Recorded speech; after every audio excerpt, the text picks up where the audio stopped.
AB ඩිවිලියස් එම නැත්නම් Abraham Benjamin ඩිවිලියස් මේ නම ඇසුණු සැනින්ම අපේ මතකයට නැගෙන්නේ පිටියේ හැම දිශාවකටම 100 පහරවල් එල්ල කරමින් ඉතාම වේගෙන් ලකුණු රැස් කරන ලෝකයේ බිහි වූ සුපිරිම අග්‍රගණ්‍ය පිතිකරුවෙක්. විශේෂයෙන්ම එක්දින ක්‍රිකට් තරඟවලදී පිත්තෙන් සුපිරි දස්කම් දැක්වූ මේ සුවිශේෂී පිතිකරුවා හැම රටකම ක්‍රිකට් ලෝලීන් අතර ඉතාම ජනප්‍රියත්වයට පත්ව සිටිනවා.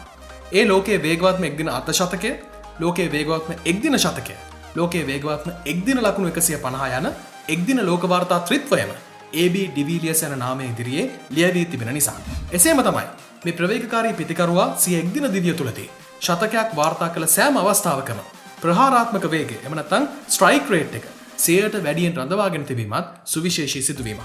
මේ විදිහට ඩිවිලියස්ගේ පිත්තෙන් වාර්තා වුණු සමහර එක්දින ශතක පිළිබඳව අදටත් බොහෝ දෙනෙකු කතා කරන නිසාම අපි හිතුවා මේ වටිනා වීඩියෝවෙන් ඔබත් එක්ක AB ඩිවිලියස්ගේ පිත්තෙන් වාර්තා වුණු වේගවත්ම එක්දින ශතක 8 පිළිබඳව තොරතුරු කියන්න. රැඳෙන්න මේ ක්‍රීඩාශීලී වීඩියෝවේ අවසාන තත්පරය දෙක.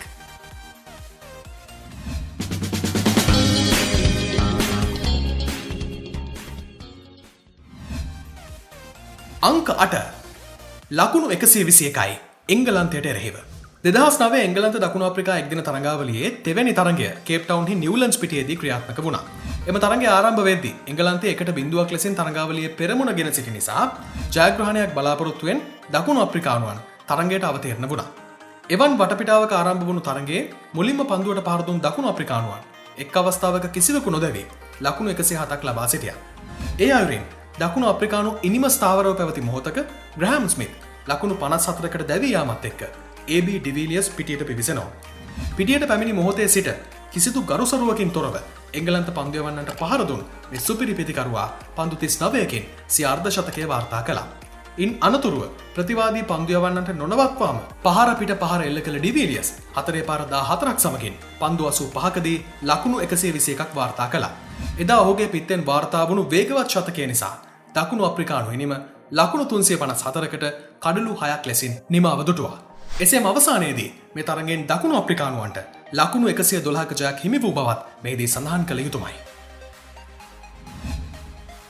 අංක 7 ලකුණු 104යි ඉන්දියාවට එරෙහිව. මේ වීඩියෝවෙන් අපි ඊළඟට කතා කරන්න බලාපොරොත්තු වෙන්නේ AB ඩිවිලියස් නම් සුපිරි පිතිකරුවා ඉන්දියා බිමකදී දියත් කළ තවත් ප්‍රවේගකාරී ඉනිමක් ගැනයි. ඔහු මේ ඉනිම දියත් කළේ 2015 ඉන්දු දකුණු අප්‍රිකා එක්දින තරඟාවලිය යටතේ කාන්පූර්හි ග්‍රීන් පාක් පිටියේදී පැවති තරඟයකදී. දිවා තරඟයක් ලෙසින් පැවති එම තරඟයේදී මුලින්ම පන්දුවට පාර දුන් දකුණු අප්‍රිකානු කණ්ඩායම පන්දු වාර 44ක් අවසානයේදී කඩලු 4ක් දැවී ලබාගෙන සිටියේ ලකුණු 217ක් පමණයි. එවෙදි කඩුල්ලේ රැඳී සිටි ඩිවිලියස් පන්දු 60කින් ලකුණු 60ක් ලබාගෙන සිටියා. එලෙස ඉන්දියා කණ්ඩායම දෙසට තරඟයේ නැඹුරු වෙමින් පැවති මොහොතක ක්‍රියාත්මක වුණු AB ඩිවිලියස් ඩොමිනි සහ බෙහාඩින් සමග එක්ව අවසන් පන්දු වාර 6ේදී ලකුණු 86ක් ලබා ගත්තා. අති විශිෂ්ට ඉනිමක් ක්‍රීඩා කළ ඩිවිලියස් පන්දු 73කදී 4 පාර 5ක් සහ 6 පාර 6ක් සමගින් නොදවී ලකුණු 104ක් වාර්තා කළා. ලකුණු 304ක ඉලක්කයක් හඹාගේ ඉන්දියා කණ්ඩායම වෙනුවෙන් රෝහිත් ශර්මාගේ පිත්තෙන් අගනා ලකුණු 150ක් වාර්තා වුණත් තරගයෙන් ලකුණු 5ක තියුණු ජයක් දකුණු අප්‍රිකානුවන්ට අවසානයේදී හිමි වුණා. අංක 6 ලකුණු 108යි ශ්‍රී ලංකාවට එරෙහිව. 2014 ශ්‍රී ලංකා දකුණු අප්‍රිකා එක්දින තරඟාවලියේ තෙවැනි තරඟය ආරම්භ වෙද්දී කණ්ඩායම් දෙකම තරඟය බැගින් ජයග්‍රහණය කර තිබුණා. එනිසා තෙවැනි එක්දින තරඟයේ ජයග්‍රාහකයන්ට තරඟාවලියේ ජයග්‍රහණය උරුම වීමට නියමිතවයි තිබුණේ. එවන් වටපිටාවක සූරියවැව මහින්ද රාජපක්ෂ පිටියේදී ආරම්භ වූ තරඟයේ මුලින්ම පන්දුවට පහර දුන් දකුණු අප්‍රිකානුවන් නියමිත පන්දු වාර 50 අවසානයේදී කඩලු 5කට ලකුණු 339ක් ලබා ගත්තා. දකුණු අප්‍රිකානු ඉනිමේ නැංගුරම බවට පත් වූ ක්වින්ටන් ඩි කොක් පන්දු 127කදී ලකුණු 128ක් වාර්තා කළා. ඔහු ඊටම සංයමයකින් පන්දුවට පහර දෙද්දී ශ්‍රී ලංකා පන්දු යවන්නන්ට එලව පහර දුන් ඩිවිලියස් 4 පාර 4ක් සමගින් පන්දු 71කදී වේගවත් ලකුණු 108ක් රැස් කළා. එලෙස ඩිවිලියස්ගේ පිත්තෙන් වාර්තා වුණු ප්‍රවේගකාරී ඉනිම නිසා දකුණු අප්‍රිකානුවන්ට ලකුණු 82ක විශිෂ්ට ජයක් අවසානයේදී හිමි වුණා. එසේම AB ඩිවිලියස් එම තරගයේ වීරයා සම්මානයක් ලබා ගත්තා. අංක 5 ලකුණු 176යි බංග්ලාදේශයට එරෙහිව. 2017 බංග්ලාදේශ දකුණු අප්‍රිකා එක්දින තරඟාවලියේ දෙවැනි එක්දින තරඟය පාල්නුවර බෝලන් පාක් පිටියේදී පැවැත්වුණේ. එම තරඟයේදී මුලින්ම පන්දුවට පහර දුන් දකුණු අප්‍රිකා කණ්ඩායමේ මුල් කඩලු දෙක ලකුණු 90ක් තුල බිඳ වැටුණා. ඒ මොහොතේදී පිටියට පිවිසි ඩිවිලියස් බංග්ලාදේශ පන්දු යවන්නන්ව තම දොයිතුවකටත් මායිම් නොකර වේගවත් ඉනිමක් දියත් කළා. එනිසා පන්දු 68කදී සිය එක්දින දිවියේ 25 වෙනි ශතකයේ වාර්තා කිරීමට ඔහුට හැකියාව ලැබුණා. ශතකය ලබා ගැනීමෙන් පසුව ලකුණු ලබා ගැනීමේ වේගය තවත් වැඩි කළ ඩිවිලියස් පිටිය පුරා පහරවල් එල්ල කරන්නට පටන් ගත්තා. සුපිරි ඉනිමක් දියත් කළ ඩිවිලියස් 4 පාර 15ක් සහ 6 පාර 7ක් සමගින් පන්දු 104කදී ප්‍රවේගකාරී ලකුණු 176ක් වාර්තා කළා. එය එක්දින ඉනිමකදී ඔහුගේ පිත්තෙන් වාර්තා වුණු ඉහළම ලකුණු ප්‍රමාණය. ලකුණු 354ක දැවැන්ත ඉලක්කයක් හඹා ගිය බංග්ලාදේශ කණ්ඩායමට සියලු දෙනා දැවී ලබා ගැනීමට හැකියාව ලැබුණේ ලකුණු 249ක් පමණයි. එලෙස දකුණු අප්‍රිකාවට ලකුණු 104ක ජයක් හිමි වෙද්දී තරගයේ වීරයා සම්මානය AB ඩිවිලියර්ස්ට උරුම වුණා. අංක 4 නොදවී ලකුණු 102යි ඉන්දියාවට එරෙහිව. තරඟ 3කින් සමන්විත වුණු 2010 වර්ෂයේ ඉන්දු දකුණු අප්‍රිකා එක්දින තරඟාවලියේ මුල් තරඟ දෙකම ජයග්‍රහණය කළේ ඉන්දියාවයි. එනිසා දකුණු අප්‍රිකානුවන් අහමබාද් නුවර සර්දාල් පටේල් පිටියේ පැවති තෙවැනි එක්දින තරඟයට අවතීර්ණ වුණේ සිය ගෞරවය බේරා ගැනීම සඳහායි.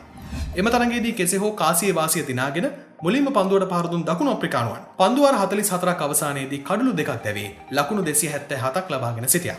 ඒ මොහොතේදී AB ඩිවිලියර්ස්ගේ පිත්තෙන් පන්දු 38කදී ලකුණු 51ක් වාර්තා වී තිබුණා. ඉනිමේ අවසන් පන්දු වාර 6දී බලාපොරොත්තු නොවුණු ආකාරයේ ප්‍රහාරයක් දියත් කළ ඩිවිලියර්ස් සහ කලිස් ඉන්දියා පන්දු යවන්නන්ගෙන් ලකුණු 88ක් උදුරා ගත්තා. අමතක නොවන ප්‍රතිහාරමයකට නිරත වුණු AB ඩිවිලියර්ස් පන්දු 21කදී ලකුණු 51ක් ලබා ගත්තා. නියමිත පන්දු වාර 50 අවසානයේදී දකුණු අප්‍රිකානු ලකුණු පුවරුව ලකුණු 365කට කඩලු දෙකක් ලෙසින් දිස් වෙද්දී AB ඩිවිලියර්ස්ගේ පිත්තෙන් පන්දු 59කදී අගනා ලකුණු 102ක් වාර්තා වී තිබුණා. එලෙස ඩිවිලියර්ස් ක්‍රීඩා කළ සුපිරි ඉනිම නිසා තරගයෙන් ලකුණු 90ක ජයක් හිමිවුණේ දකුණු අප්‍රිකානු කණ්ඩායමටයි. අංක 3 ලකුණු 119යි ඉන්දියාවට එරෙහිව. ඊළඟට අපි කතා කරන්න යන්නේ AB ඩිවිලියර්ස් ඉන්දියා බිමේදී ක්‍රීඩා කළ තවත් තීරණාත්මක නිමක් ගැනයි. 2015 ඉන්දු දකුණු අප්‍රිකා එක්දින තරඟාවලියේ 5 වෙනි එක්දින තරඟය ආරම්භ වෙද්දී කණ්ඩායම් දෙකම තරඟ දෙක බැගින් ජයග්‍රහණය කර තිබුණේ. මේ නිසා දෙපිළම ජයග්‍රහණයක් බලාපොරොත්තුවෙන් මුම්බායි නුවර වංකඩේ පිටියේ පැවති 5 වෙනි එක්දින තරඟයට අවතීර්ණ වුණා. කාසියේ වාසිය දිනාගෙන මුලින්ම පන්දුවට පාර දුන් දකුණු අප්‍රිකානුවන් පන්දු වාර 40ක් අවසන් වෙද්දී කඩලු දෙකක් පමණක් දැවී ලකුණු 294ක් ලබාගෙන සිටියා. එවෙදී AB ඩිවිලියර්ස් පන්දු 39කදී ලකුණු 59ක් ලබාගෙන කඩුල්ලේ රැඳී සිටියේ. ඉන්පසුව ඉන්දියා පන්දු යවන්නන්ට එරෙහිව අනුකම්පා විරහිත ප්‍රහාරයක් දියත් කළ AB ඩිවිලියර්ස් ඇතුළු දකුණු අප්‍රිකානු ප්‍රතිකරුවන් අවසන් පන්දු වාර 10 තුලදී ලකුණු 144ක් ඉන්දියාවෙන් උදුරා ගත්තා. AB ඩිවිලියර්ස් පන්දු 22කදී 6 පාර 7ක් සමගින් ලකුණු 60ක් එදී රැස් කරගත්තා. වේගවත් ඉනිමක් ක්‍රීඩා කළ මේ සුපිරි ප්‍රතිකරුවා දැවැන්ත 6 පාර 11ක් එල්ල කරමින් අවසානයේදී පන්දු 61කින් ලකුණු 119ක් වාර්තා කරන්නට සමත්කම් දැක්වුවා. එදා ABගේ පිත්තෙන් වාර්තා වුණු ඒ අති දක්ෂ ඉනිම නිසා දකුණු අප්‍රිකානුවන්ට ලකුණු 214ක දැවැන්ත ජයක් උරුම වුණු බව මෙහිදී මතක් කළ යුතුමයි. අංක 2 නොදවී ලකුණු 162යි කොදෙව්වන්ට එරෙහිව. 2015 ලෝක කුසලාන තරඟාවලියේ 19 වෙනි තරඟය දකුණු අප්‍රිකාව සහ බටහිර ඉන්දියා කොදෙව්වන් අතර සිඩ්නි පිටියේදී පැවැතුණා. එදා කාසියේ වාසිය දිනාගෙන මුලින්ම පන්දුවට පාර දුන් දකුණු අප්‍රිකානුවන් පන්දු වාර 47ක් අවසන් වෙද්දී කඩලු 5ක් දැවී ලකුණු 330ක් ලබාගෙන සිටියා. ඒ මොහොත වෙද්දී නොදැවී කඩුල්ලේ රැඳී සිටි AB ඩිවිලියර්ස් පන්දු 50කින් වේගවත් ලකුණු 95ක් ලබාගෙන සිටියා. එදා දකුණු අප්‍රිකානු ඉනිමේ අවසන් පන්දු වාර 3ේදී කොදෙව් පන්දු යවන්නන්ට උන්හිටි තැන් අමතක වන ආකාරයේ ප්‍රහාරයක් දියත් කළ AB ඩිවිලියර්ස් පන්දු 16කින් ලකුණු 67ක් ලබා ගත්තා. එදී ජේසන් හෝල්ඩර් ක්‍රියාත්මක කළ පන්දු වාර 2ේදී අමතර ලකුණු 64ක් වාර්තා වීම අමතක නොවන සිදුවීමක්. එදා කොදෙව් පන්දු යවන්නන් අන්ත අසරණ කළ AB ඩිවිලියර්ස් 4 පාර 17ක් සහ 6 පාර 8ක් සමගින් පන්දු 66කදී නොදවී ලකුණු 162ක් ලබා ගත්තා. එය එක්දින ක්‍රිකට් ඉතිහාසයේ යම් පිතිකරුවෙකු ලබාගත් වේගවත්ම ලකුණු 150 ලෙසින් ඉතිහාසයට එක් වුණා. ලකුණු 409ක දැවැන්ත ඉලක්කයක් හඹා ගිය කොදෙව්වන් සියලු දෙනා දැවී ලකුණු 151ක් ලබා ගැනීමත් සමග දකුණු අප්‍රිකානුවන්ට ලකුණු 257ක දැවැන්ත ජයක් උරුම වුණා. එය දකුණු අප්‍රිකාව එක්දින ලෝක කුසලාන තරගයකදී ලබාගත් ඉහළම ජයග්‍රහණය ලෙසින් තවමත් වාර්තා අතර රැඳී පවතිනවා. අංක 1 ලකුණු 149යි කොදෙව්වන්ට එරෙහිව. මේ සුවිශේෂී වීඩියෝ අවසන් කරමින් අපි අන්තිමටම කතා කරන්න බලාපොරොත්තු වෙන්නේ AB ඩිවිලියර්ස්ගේ පිත්තෙන් වාර්තා වුණු තවත් වාර්තාගත නිමක් පිළිබඳව. 2015 ජනවාරි 18 වෙනිදා ජොහානස්බර්ග් නුවර වොන්ඩර්ස් පිටියේදී දියත් වුණු මේ සුපිරි ඉනිම හේතුවෙන් එක්දින ලෝක වාර්තා දෙකක් බිඳ වැටෙනවා. එම තරගයේදී මුලින්ම පන්දුවට පාර දුන් දකුණු අප්‍රිකානු කණ්ඩායම වෙනුවෙන් හෂීම් අම්ලා සහ රිලි රුසෝ පළමු කඩුල්ලට ලකුණු 247ක් එකතු කළා. 38 වන පන්දු වාරයේ තෙවැනි පන්දුවේදී ලකුණු 128ක් ලබා සිටි රුසෝව් දැවී යාමත් එක්ක ඩිවිලියර්ස් පිටියට පැමිණුණා. පිටියට පැමිණි මොහොතේ සිට කොදෙව් පන්දු යවන්නට එළව පහර දුන් ඩිවිලියර්ස් පන්දු 16කින් අර්ධ ශතකය ලබාගෙන එක්දින ක්‍රිකට් ඉතිහාසයේ වේගවත්ම අර්ධ ශතකය වාර්තා කළා. එෙහිදී ඕවර්තෙන් බිඳ වැටුනේ සනත් ජයසූරිය 1996 වසරේදී පන්දු 17කින් අර්ධ ශතකයක් වාර්තා කරගෙන තබා තිබූ සුවිශේෂී වාර්තාවයි. ඉන් නොනැවතුණු මේ සුපිරි පිතිකරුවා පන්දු 31කින් සිය ශතකය ලබා ගනිමින් එක්දින ක්‍රිකට් ඉතිහාසයේ වේගවත්ම ශතකයක් වාර්තා කළා. එෙහිදී ඩිවිලියර්ස් බිඳ දැමුවේ නවසීලන්තයේ කොරි ඇන්ඩර්සන් පන්දු 36කින් ශතකයක් ලබාගෙන තබා තිබූ සුවිශේෂී වාර්තාවයි. එදා ශතකය වාර්තා කිරීමෙන් පසුවත් නොනවත්වාම සිය ප්‍රහාරය දියත් කළ AB ඩිවිලියර්ස් පන්දු 44කින් ලකුණු 149ක් ලබා සිටීදී දැවී ගියා. එෙහිදී ඩිවිලියර්ස්ගෙන් පිත්තෙන් වාර්තා වුණු 6 පාරවල් 16 එම අවධිය වෙද්දී යම් පිතිකරුවෙකු එක්දින ඉනිමකදී එල්ල කරන ලද වැඩිම 6 පාර ප්‍රමාණයේ වාර්තාව සමකිරීමක් ලෙසින් සටහන් වුණු බවත් අවසන් වශයෙන් අපි ඔබට සිහිපත් කළ යුතුමයි. තාමත් අපිව සබස්ක්‍රයිබ් කරන්න නැත්නම් දැන්ම අපිව සබස්ක්‍රයිබ් කරන්න. තවත් කෙනෙකුට පේන මේ වීඩියෝ එක ෂෙයා කරන්නත් අමතක කරන්න එපා. තවත් දවසක අපි ඉක්මනින්ම මේ වගේම වීඩියෝ එකකින් හමු වෙනවා. එතෙක් රැඳිලා ඉන්න දිගටම විශ්ම ලෝකයේත් එක්ක ඔබට සුබ දවසක්. ආයුබෝවන්.